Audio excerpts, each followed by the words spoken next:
Hi everybody, Robert Dyer, and welcome to the Robert Dyer channel Christmas Countdown for 2020. This is day 2, December 2nd, and I have another one of the top products for this Christmas season this year. It's also perhaps a new low for this channel in terms of product concepts and perhaps for the candy industry in general. I'm talking about the Trolli Sour Bright Reindeer Poop. Reindeer Poop. We're hitting rock bottom here with this, but that's what they're calling it, and that's what the idea is. So we're going to go ahead and I'm going to take one for the team and try this out and find out whether this is something you want to make part of your Christmas holiday season this year. But first we're going to go over to our Nightmare Before Christmas Advent Calendar and find out what's behind door number 2. Door number 2. Oh boy, this is somebody that doesn't want to come out. Oh, so this is a different color bag than the one yesterday. This is a plain white.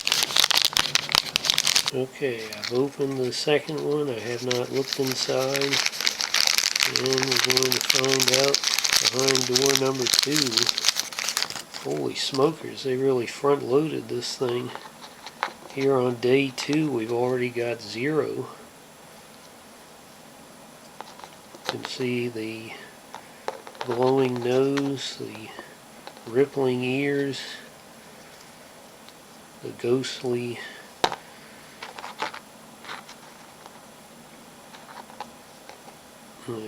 got the little collar on there. Probably one of many people's favorite characters. I'm sure for many of us he's sort of a stand-in for a dog we used to have years ago who's no longer with us. I think that's part of his appeal. But what a great number 2 door for this advent calendar. Just zoom in there on that jack-o'-lantern nose, guiding us through the fog of the Christmas countdown to Christmas morning. And zoom in here on the packaging. You've got the reindeer, not quite Rudolph, I'm afraid. Got the company name here, and you've got said product here,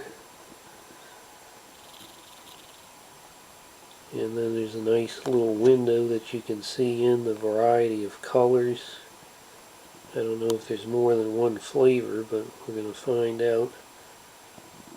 Certainly nice Christmas lights colors here. Not the most appetizing product name. And then here you have the nutrition facts on the back. It's really, other than the sugar, is pretty healthy. It looks like, just the sort of high quality meal you should have. I also like the fact that it says manufactured in Chicago, Illinois. Think about TarnationBob this time of year heading up and down the alleyways of Chicago in his Model T on various secret missions. The aroma is a fruit aroma. It's not very strong though now. I'm going to take out a blue one because that's my favorite color. And I'll take out a orange one. You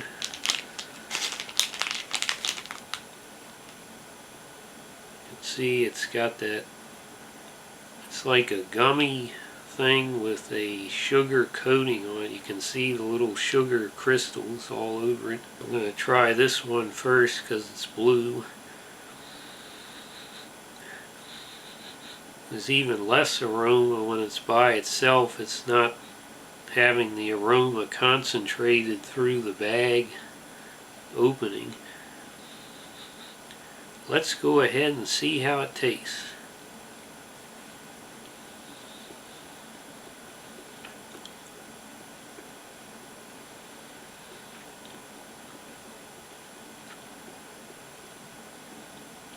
Well, that flavor it's kind of like a raspberry mixed with lemon juice, maybe grapefruit juice.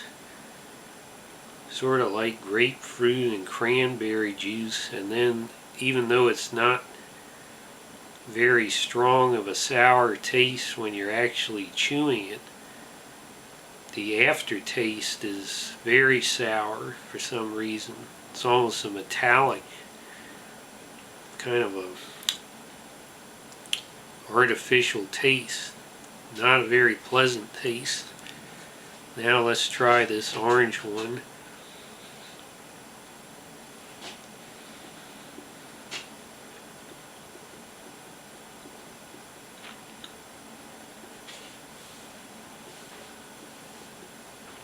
Bob, I'm here in an average suburban backyard in the beautiful town of Springwood, Ohio. It is currently 1:45 a.m. Operation Waikiki Conan is in effect. It's muscle time. At the press of this button, a 6'7" warrior, a champion born of the Caucasus Mountains, is forming out of light between the above-ground pool and the Weber Master Touch grill. His nostrils flare as he snorts the crisp Midwestern air coming off the Great Lakes. He raises his sword and bellows, "By the power of Grayskull,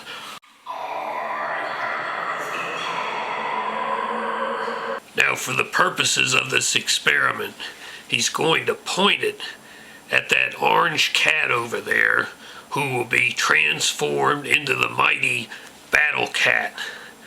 No, whoa, wait a minute, no. He's pointed it at Carl the cockroach instead. Carl the cockroach is swelling to the size of a Hyundai Sonata with a formidable array of shark-like teeth.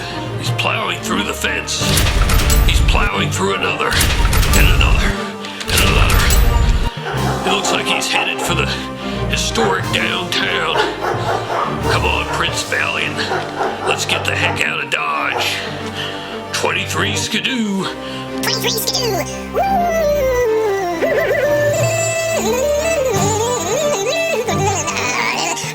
Well, that is quite bitter also, but I will say that it did have a more of an orange citrus flavor, so seems like there is some variation in the strength or flavor among the different colors. Definitely lives up to the sour bright promise on the front, because it leaves you with a sour aftertaste, and it's not just the lemon grapefruit, but it's something sort of odd and artificial, a very tinny metallic taste that kind of like the zombie Skittles. My brain says something's wrong here, like this is something you shouldn't have eaten.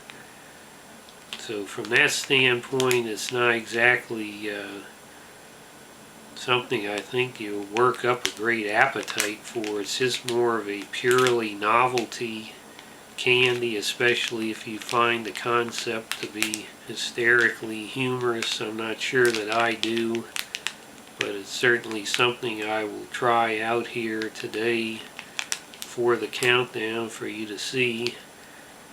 And so I'm going to go ahead and I say it didn't provide a sour taste, but the flavors are not very strong in any respect. And so overall it's just kind of disappointing. It's just something kind of interesting for the holidays. Probably something that would work well at a Christmas party, for example, more than the type of candy you want to sit down and watch the Christmas specials and movies with. So I'm going to say 2 stars out of 5 for me for this. And I hope you like this video. Share it with your friends. Please subscribe, and I'll see you next time tomorrow on this Christmas countdown. Bye everybody.